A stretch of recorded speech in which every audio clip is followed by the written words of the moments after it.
5e verset. Et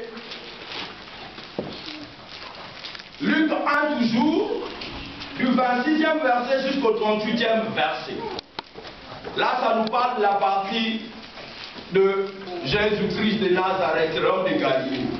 Amen. Amen. Je vais lire. Du temps d'Hérode, le roi de Judée, il y avait un sacrificateur nommé Zacharie.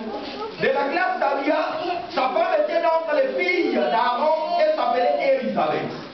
Tous deux étaient juste devant Dieu, observant d'une manière irréprochable tous les commandements et toutes les ordonnances du Seigneur. Ils n'avaient point d'enfant parce qu'Élisabeth était stérile et ils étaient l'un et l'autre avancés en âge. J'aimerais que tu suives très bien la lecture. Les nœuds du message se trouvent au travers de cette lecture. Verset 8.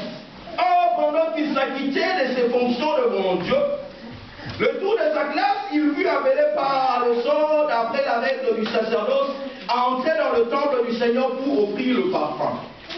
Toute la multitude du peuple était dehors en prière à l'heure du parfum.